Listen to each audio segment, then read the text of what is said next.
हे WhatsApp guys, हम हैं आपके जुड़वा सुशांत और निशांत।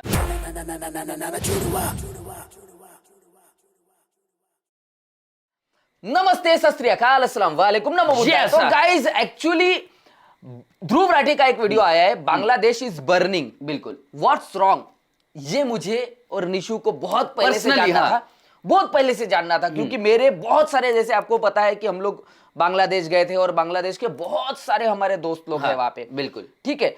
तो कुछ लोगों ने मुझे बताया, बट वो इंटरनेट ब्रेक होने के बाद पूरा ये हो गया। और गाइस मेन बात ये हुई कि जब मैं बांग्लादेश के बारे में डाल रहा था, बिल्कुल, तो इवन मेरे पोस्ट भी ब्लॉक कर दिए गए। हाँ ना, हाँ, मेरे फेसबुक पे, क्योंकि गाइस उसको रिएक्ट जैसे मिलने लगे। और कोई उनके आईटी सेल वाले होंगे जिन्होंने कुछ हैशटैग्स डाले। हाँ, तो उन्होंने वो हैशटैग्स ब्लॉक किए होंगे। जैसे ही वो हैशटैग डाला वो बंदे ने, मेरे जो पोस्ट है ना बैन हो गए।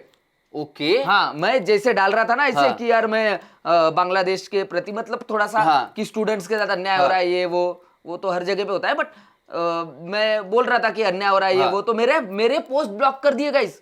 दिखाना ही बंद कर दिया उधर के लोगों को। ऐसा हुआ। ओ भाई साहब, तो मैं इसलिए देखना चाहता हूँ। और ध्रुव भाई के अलावा अपने बहुत देशभक्त भाई हो गए, देशभक्त भाई है अपने, बहुत सारे लोग हैं, कुछ लोग जो अच्छा समझाएंगे, बट ध्रुव भाई का आया तो मैं बोला कि चलो इसको देखते हैं, क्योंकि ये भाई बहुत अच्छे से एक्सप्लेन करेंगे। तो सीधा वीडियो पे आते हैं। आपका काम यही है कि नया हो तो चैनल को सब्सक्राइब जरूर करना और इंस्टाग्राम में जरूर फॉलो करना। ऐसे ही प्यार रखो, ऐसे ही सपोर्ट रखो, ऐसे ही सजेशन देते जरूरी है। तो ये अगर आपको हमारे साथ देखना है तो बहुत अच्छी बात है। ये एक्चुअली हमारे इंफॉर्मेशन के लिए बताओगे गाइज। आजकल कॉमेडी से ज्यादा ना, मतलब ये इंफॉर्मेटिव वीडियोस देखने के लिए अच्छा लग रहा है, आपके साथ देखने को ज्यादा ही मजा आता है। बिल्कुल, तो चलो लगाते हैं क्यों हो रहा है ऐसे स्टूडेंट के साथ बांग्लादेश में। सब्सक्राइब। देश भर के स्कूल्स और कॉलेजेस को शट डाउन कर दिया गया है और बांग्लादेश की सरकार ने मोबाइल इंटरनेट सर्विसेज को भी सस्पेंड। बिल्कुल, मुक्तियोद्धाদের नातीपुतिরাও পাবে না, তাহলে কি রাজাকারের নাতিপুতিরা পাবে? इस तरीके का लो लेवल आर्ग्यूमेंट एक प्रधानमंत्री को सूट नहीं करता। बांग्लादेश की प्रधानमंत्री शेख हसीना को अब प्रोटेस्टर्स डिक्टेटर करके भी पुकार रहे हैं। नमस्कार दोस्तों, पिछले महीने बांग्लादेश में भारी संख्या में स्टूडेंट सड़कों पर उतरे प्रोटेस्ट करने के लिए। शुरुआत में तो ये प्रोटेस्ट पीसफुल ही थे, लेकिन अब हालातों ने बड़ा खौफनाक और हिंसक बुरा हाल है गाइस, बहुत बुरा। बांग्लादेश में अब एक मिलिट्री कर्फ्यू डिक्लेयर कर दिया गया है। Troops on the streets, a strict curfew, a near blackout of communication. क्या है ये? देश भर के स्कूल्स और कॉलेजेस को शट डाउन कर दिया गया है और बांग्लादेश की सरकार ने मोबाइल इंटरनेट सर्विसेज को भी सस्पेंड कर दिया। इन वायलेंट क्लैशेस में अब कम से कम 150 लोग मारे जा चुके हैं और हजारों जख्मी हैं। बांग्लादेश की प्रधानमंत्री शेख हसीना को अब प्रोटेस्टर्स डिक्टेटर करके भी पुकार रहे हैं। आखिर क्या कारण है इस सब के पीछे? आइए समझते हैं इस पूरी सिचुएशन को विस्तार से आज के इस वीडियो में।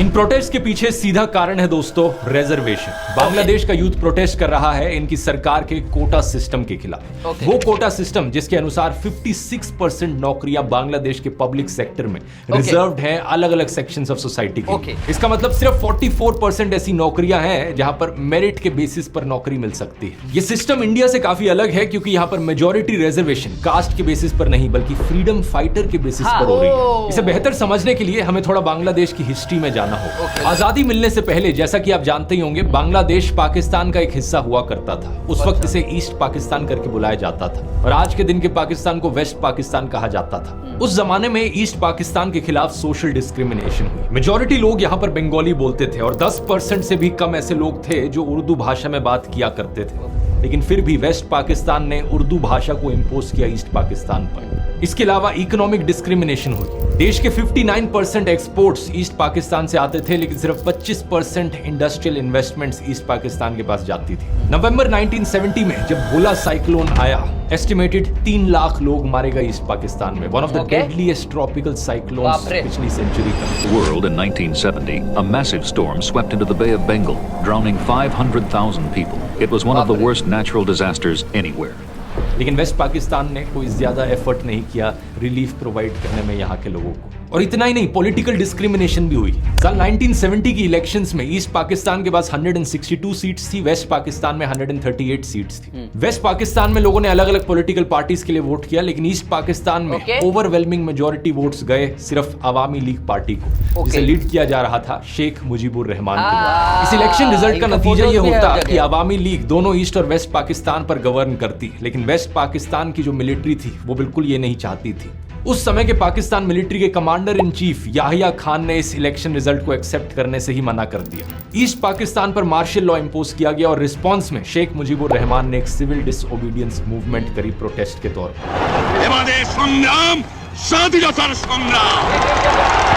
इसी समय वेस्ट पाकिस्तान की मिलिट्री ने बड़े भारी स्केल पर अत्याचार किए ईस्ट पाकिस्तान के लोगों के खिलाफ। शेख मुजीबुर रहमान को अरेस्ट किया गया और लाखों लोगों को मारा गया। एक जेनोसाइड हुआ ईस्ट पाकिस्तान में। करीब 1 करोड़ लोगों को रेफ्यूज लेनी पड़ी इंडिया में। अप्रोक्सीमेटली 50% पॉपुलेशन ईस्ट पाकिस्तान की इंटरनली डिस्प्लेस हो गई इसकी वजह से। इसी के बाद ही था कि 1971 की बांग्लादेश लिबरेशन वॉर हमें देखने को मिली। ये वही वॉर थी जहां पर इंडिया ने मदद करी और बांग्लादेश को आजादी दिलाई under the prime ministership of Indira Gandhi.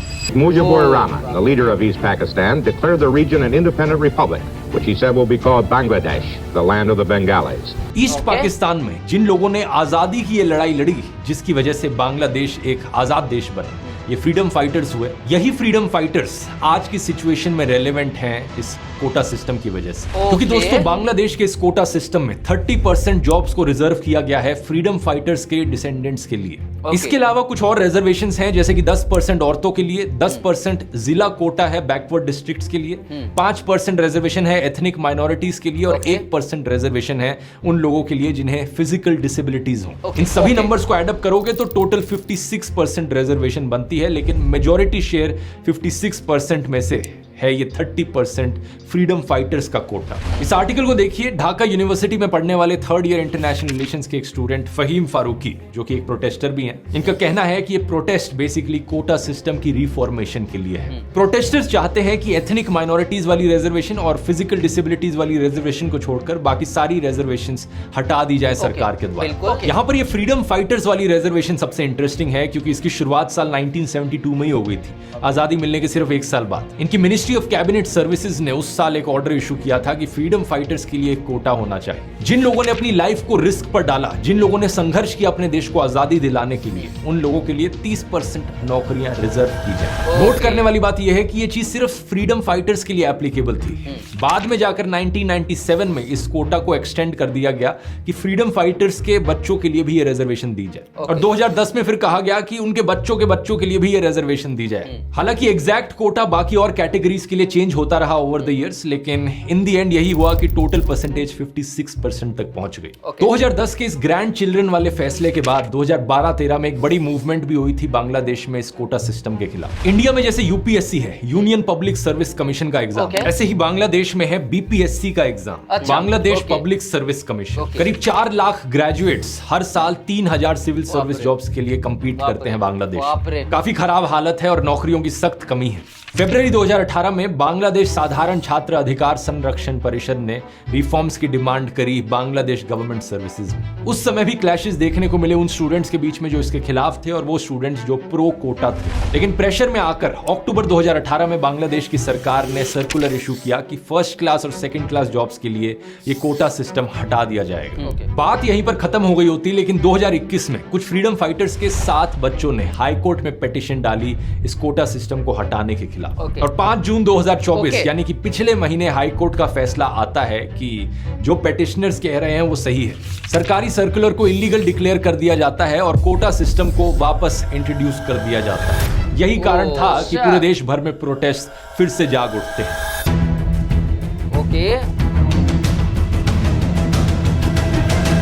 Protest करने वाले स्टूडेंट्स कहते हैं कि ये कोटा अनकॉन्स्टिट्यूशनल है। ओरिजिनल कॉन्स्टिट्यूशन में कहीं नहीं लिखा गया था कि फ्रीडम फाइटर्स की अगली जनरेशंस को भी जॉब्स में रिजर्वेशन दो। और वैसे भी इसका क्या तुक बना? फ्रीडम फाइटर्स को रिजर्वेशन देना समझ में आता है क्योंकि उन्होंने संघर्ष किया था देश को आजादी दिलाने की, लेकिन उनके पोते पोतियों तक को रिजर्वेशन दी जा रही है सिर्फ इसलिए क्योंकि उनके ग्रैंड पेरेंट्स फ्रीडम फाइटर्स थे। लेकिन बात सिर्फ यहाँ खत्म नहीं होती, इस रिजर्वेशन में करप्शन के भी आरोप लगे हैं। एक्चुअली में ये कौन डिसाइड करेगा कि कौन फ्रीडम फाइटर है और कौन फ्रीडम फाइटर नहीं है? सरकार ने ये रिस्पॉन्सिबिलिटी खुद को दी कि सरकार डिसाइड करेगी कि कौन फ्रीडम फाइटर होगा। पिछले 15 सालों से बांग्लादेश में रूलिंग पार्टी रही है अवामी लीग और प्राइम मिनिस्टर रही है शेख हसीना। ये वही पॉलिटिकल पार्टी है जिसने संघर्ष किया था बांग्लादेश को आजादी दिलाने में भी। प्रोटेस्टर्स का कहना है कि ये फ्रीडम फाइटर का रिजर्वेशन अवामी लीग के लोगों को डिस्प्रपोर्शनेटली ज्यादा बेनिफिट देता है। फ्रीडम फाइटर्स की लिस्ट में जिन लोगों का नाम इंक्लूड किया गया है उन नामों को लेकर कम से कम 60,000 ऑब्जेक्शंस उठी हैं और इन ऑब्जेक्शंस को सरकार के द्वारा रिजॉल्व नहीं किया गया है। 10 जुलाई को यह बात सुप्रीम कोर्ट तक पहुंचती है और सरकार हाई कोर्ट के फैसले के खिलाफ सुप्रीम कोर्ट में जाती है अपील करने। सुप्रीम कोर्ट हाई कोर्ट के फैसले पर रोक लगा देता है लेकिन प्रोटेस्ट रुकते नहीं है। स्टूडेंट्स और टीचर्स के अलावा बांग्लादेश की ऑपोजिशन पार्टीज भी इसमें जुट जाती हैं, जैसे कि बांग्लादेश नेशनलिस्ट पार्टी। प्रोटेस्टर्स को कन्फ्रंट करने के लिए 7,000 से ज्यादा पैरामिलिट्री के ट्रूप्स बुलाए जाते हैं। पुलिस यहाँ पर टीयर गैस, रबर बुलेट्स और साउंड ग्रेनेड्स का इस्तेमाल करती है। यूनाइटेड नेशंस के सेक्रेटरी जनरल की तरफ से भी स्टेटमेंट आती है कि सरकार डेमोन्स्ट्रेटर्स के खिलाफ कोई भी थ्रेट और वायलेंस ना इस्तेमाल करे। इसके अलावा प्रोटेस्टर्स और बांग्लादेश छात्र लीग के बीच में भी क्लैश देखने को मिलता है, जो कि स्टूडेंट विंग है अवामी लीग पार्टी का। दोनों साइड्स एक दूसरे को ब्लेम करती हैं। सरकार के लॉ मिनिस्टर कहते हैं कि सरकार प्रोटेस्टर्स के साथ बातचीत करने के लिए तैयार है। ये कहा जाता है कि सुप्रीम कोर्ट में एक अर्ली हियरिंग की कोशिश करी जा रही है ताकि जल्द से जल्द फैसला आए। ढाका यूनिवर्सिटी के बाहर स्टूडेंट्स नारे लगाते हैं कि हम अपने भाइयों का खून बर्बाद नहीं जाने देंगे। सरकार प्रेशर में आकर एक जुडिशियल प्रोब कमेटी की भी फॉर्मेशन करती है वायलेंस के इंसिडेंट्स को इन्वेस्टिगेट करने के लिए। अवामी लीग के जनरल सेक्रेटरी कहते हैं कि सरकार कोटाज में इंटरफेयर नहीं करेगी, सुप्रीम कोर्ट के डिसीजन का इंतजार किया जाए। लेकिन प्रोटेस्टर्स का जो मेन ग्रुप था, स्टूडेंट्स अगेंस्ट डिस्क्रिमिनेशन, वो अपनी सरकार के इंटेंशंस पर डाउट करता है। उनका कहना है कि प्राइम मिनिस्टर ने एक शब्द तक नहीं बोला उन मर्डर्स पर जो उनके पार्टी के एक्टिविस्ट ने किए। इस तनावपूर्ण स्थिति के बीच प्राइम मिनिस्टर शेख हसीना की तरफ से भी बड़े इररिस्पॉन्सिबल रिमार्क्स आते हैं। वो बातों को ट्विस्ट करके कहती हैं कि प्रोटेस्टर्स को इतनी नफरत क्यों है फ्रीडम फाइटर्स से। अगर फ्रीडम फाइटर्स के ग्रैंड चिल्ड्रन को रिजर्वेशन के बेनिफिट्स नहीं मिलेंगे तो क्या रजाकार्स के ग्रैंड चिल्ड्रन को बेनिफिट्स दिए जाएंगे? सिर्फ प्राइम मिनिस्टर शेख हसीना ही नहीं बल्कि इनके social welfare minister Dipu Moni और state minister of information and broadcasting Mohammad Ali Arafat की तरफ से भी सिमिलर स्टेटमेंट्स दी जाती हैं रजाकार को लेकर। आखिर क्या है ये रजाकार? रजाकार दोस्तों एक पर्शियन शब्द है जिसका मतलब होता है वॉलंटियर या हेल्पर। लेकिन 1971 की वॉर में रजाकार वाहिनी एक पैरामिलिट्री ग्रुप था जो एक्चुअली में वेस्ट पाकिस्तान की आर्मी को सपोर्ट कर रहा था। दूसरी तरफ मुक्ति वाहिनी था जो बांग्लादेश की आजादी के लिए फाइट कर रहा था। इस रजाकार वाहिनी में करीब 50,000 लोग थे जिन्होंने वेस्ट पाकिस्तान की आर्मी को सपोर्ट किया और ईस्ट पाकिस्तान के लोगों पर हो रहे अत्याचारों को इनकरेज किया या उसमें भाग लिया। 1973 में जब शेख मुजीबुर रहमान की सरकार बनी तो उन्होंने international crimes tribunal act introduce किया इन्हीं रजाकार लोगों को ढूंढने के लिए और पनिश करने के लिए। एंथ्रोपोलॉजिस्ट नयनिका मुखर्जी नोट करती हैं कि करीब 37,000 रजाकार्स को आइडेंटिफाई किया गया। इनमें से करीब 26,000 को माफ कर दिया गया सरकार के द्वारा और बाकियों को पनिश किया गया या तो जेल में डालकर या उनका ट्रायल अभी भी चलता रहा। कुछ ट्रायल्स तो इतने लंबे चले कि 2022 में भी रजाकार वाहिनी के 6 मेंबर्स को फांसी की सजा सुनाई गई फॉर क्राइम्स अगेंस्ट ह्यूमैनिटी। तो पॉइंट आप यहां समझ सकते हैं क्या है दोस्तों। बांग्लादेश में रजाकार का मतलब है गद्दार, एंटी नेशनल, देशद्रोही। और अगर कोई सरकार के खिलाफ प्रोटेस्ट कर रहा है इस रिजर्वेशन को लेकर, क्या उन्हें देशद्रोही कहना सेंस बनाता है? कोई सेंस नहीं बनाता। ये वही पुरानी स्ट्रेटेजी है कि सरकार को पसंद नहीं आया कि लोग सरकार के खिलाफ बोल रहे हैं तो उन्हें देशद्रोही घोषित कर दो। लेकिन सच बात तो यह है, जैसा अमेरिकन ऑथर और एक्टिविस्ट एडवर्ड एबी ने लिखा था, a patriot must be ready to defend his country against his government. एक सच्चा देशभक्त अपनी सरकार से भी अपने देश को डिफेंड करता है। डेमोक्रेसी का मतलब सिर्फ ये नहीं होता कि 5 साल में एक बार वोट करने चले जाओ। डेमोक्रेसी एक डायनेमिक सिस्टम होता है जहां पर लोग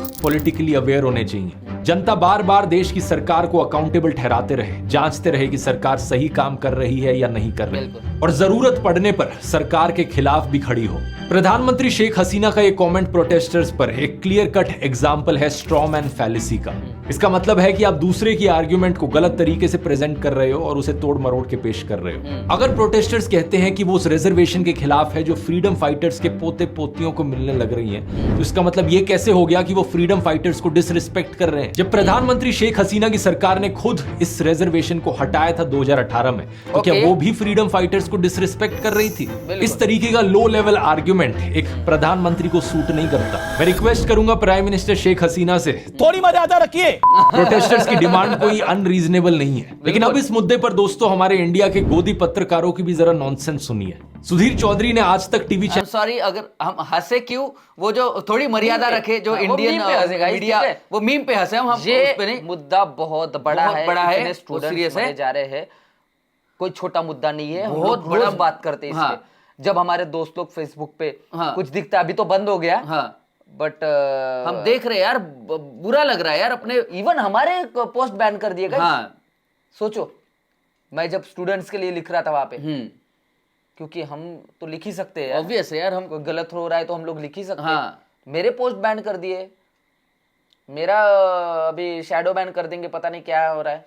लेकिन तो हम वो मीम पे हंसे कि मतलब वो एक वो जो है ना, वो एंकर है, एडिटर है वो इसके एक न्यूज चैनल के, बिल्कुल। तो थोड़ी तो मर्यादा रखे, वो मीम पे हंसे हम। जिनके बच्चे मरे हैं ना गाइस, सही में यार, अभी प्रोटेस्ट में जिनके बच्चे घायल हो गए ना, उनको ही ये दर्द पता है। हम लोग तो चलो देख रहे हैं कि ऐसा हो सकता है, ये गलत हो रहा है, ये सही हो रहा है, ये हो रहा है, वैसा हम लोग बोल रहे हैं, बट जिन पे गुजरी है ना, उनको ही पता है। तो मैं चाहता हूं कि ये जल्दी से जल्दी सॉर्ट आउट हो, और जिन्होंने और सरकार जो बच्चे मरे हैं ना, मदद उनको करे, न्याय मिले। हाँ, सरकार मदद करे यार, और समझे ये सब। वो तो अभी लेट्स सी, चलो मैं सुनता हूँ पहले। थोड़ा पीछे चैनल के प्रोग्राम, एक मिनट। मर्यादा रखिए। प्रोटेस्टर्स की डिमांड कोई अनरीजनेबल नहीं है। लेकिन अब इस मुद्दे पर दोस्तों हमारे इंडिया के गोदी पत्रकारों की भी जरा नॉनसेंस सुनिए। सुधीर चौधरी ने आज तक टीवी चैनल के प्रोग्राम में स्टूडेंट्स के इन प्रोटेस्ट को फॉरेन फंडेड बता दिया। हवा हवा में बातें करते हुए कहा कि इसके पीछे अमेरिका और बाकी पश्चिम देशों का हाथ है। अमेरिका जैसे जो देश हैं वो पीछे से रिमोट कंट्रोल से इन दंगों को भड़काते रहते हैं, क्योंकि जो पश्चिमी बड़े बड़े जो देश हैं अमेरिका जैसे इनको वो उन पीछे से देशों रिमोट के कंट्रोल। विपक्षी दलों के साथ मिल जाते हैं। एक इन्फोग्राफिक में लिखा कि विकासशील जिलों के निवासियों के लिए 10% आरक्षण। विकासशील का मतलब होता है जो विकास की तरफ बढ़ रहा हो, यानी डेवलपिंग, जबकि बांग्लादेश ने 10% कोटा पिछड़े जिलों के निवासियों के लिए दिया है। और इसके बाद सुधीर कहते हैं कि वेस्ट बंगाल के कुछ स्टूडेंट्स इन प्रोटेस्ट का समर्थन कर रहे हैं और यही स्टूडेंट्स अपने देश में आरक्षण की मांग करते हैं। ये कैसे हो सकता है? एक और चौंकाने वाली खबर यह है कि बांग्लादेश में हो रहे इस आंदोलन के समर्थन में पश्चिम बंगाल में भी अब विरोध प्रदर्शन हो रहे हैं। वामपंथी दलों के जो छात्र भारत में सरकारी नौकरियों में आरक्षण चाहते हैं, वो बांग्लादेश के उन दंगों का समर्थन कर रहे हैं जो सरकारी नौकरियों में आरक्षण खत्म करने के लिए चल रहे हैं। इतना बड़ा विरोधाभास। मुझे समझ नहीं आता कि सुधीर चौधरी जैसे सो कॉल्ड पत्रकारों की रीजनिंग पावर सही में इतनी कमजोर है या फिर ये जानबूझकर जनता को बहकाते हैं। पहले खुद अपने प्रोग्राम में बताते हैं कि भारत में जो आरक्षण है वो कास्ट के आधार पर है, जबकि बांग्लादेश में दूसरे क्राइटेरिया के आधार पर आरक्षण है। वहां पर कोई जाति का आरक्षण नहीं है, धर्म का आरक्षण नहीं है, ये आरक्षण अलग किस्म का है। तो फिर ये कंपैरिजन करने का क्या सेंस बना? इंडिया में रिजर्वेशन मिलती है सो कॉल्ड लोअर कास्ट लोगों को जिनके खिलाफ हिस्टोरिकल डिस्क्रिमिनेशन हुआ है, लेकिन सिर्फ हिस्टोरिकली नहीं बल्कि आज के दिन भी हमें कास्ट एट्रोसिटीज देखने को मिल रही हैं। राजस्थान में जितेंद्र पाल मेघवाल नाम के एक दलित को सिर्फ इसलिए मार दिया गया क्योंकि उन्होंने मूंछ रख ली थी। आज तक की ही वेबसाइट पर यह न्यूज आर्टिकल देखिए। गुजरात में दलित दूल्हे को घोड़ी नहीं चढ़ने दिया, बारातियों के पगड़ी बांधने पर किया पथराव। 8 साल के बच्चे ने पानी की बाल्टी को हाथ लगा दिया तो उसे पीट दिया गया। और कहां हुई ये चीज? स्कूल में। सिख धर्म तो इगैलिटेरियनिज्म की प्रिंसिपल्स पर शुरू हुआ, यानी कि सब बराबर हैं, जातिवाद खत्म करो। लेकिन आज पंजाब में दलित सिखों के लिए अलग गुरुद्वारे देखे जा सकते हैं। और प्रिविलेज ब्लाइंडनेस में डूबे हुए गोदी पत्रकारों के हिसाब से तो जातिवाद है ही नहीं देश में। इनके हिसाब से तो आरक्षण जैसे पॉजिटिव अफर्मेटिव एक्शन की कोई। एक मिनट। और कहां हुई ये चीज? स्कूल में। सिख धर्म तो इगैलिटेरियनिज्म की प्रिंसिपल्स पर शुरू हुआ, यानी कि सब बराबर हैं, जातिवाद खत्म करो। लेकिन आज पंजाब में दलित सिखों के लिए अलग गुरुद्वारे देखे जा सकते हैं। और प्रिविलेज ब्लाइंडनेस में डूबे हुए गोदी पत्रकारों के हिसाब से तो जातिवाद है ही नहीं देश में। इनके हिसाब से तो आरक्षण जैसे पॉजिटिव अफर्मेटिव एक्शन की कोई जरूरत ही नहीं है, सब चंगा सी। इनसे मैं एक ही बात कहूंगा, आखिर जाति ये बाबा जी ने तो नहीं किया ना, ये लोगों ने किया। हाँ, तो वही बता रहे हैं ना। हाँ, वही बता रहे हैं कि मतलब उसने बोला ना कि जातिवाद वाला, तो जातिवाद नहीं है करके बोला ना, तो वो बता रहा है जातिवाद है। ऐसा है वो। गोदी पत्रकारों के हिसाब से तो जातिवाद है ही नहीं देश में। इनके हिसाब से तो आरक्षण जैसे पॉजिटिव अफर्मेटिव एक्शन की कोई जरूरत ही नहीं है, सब चंगा सी।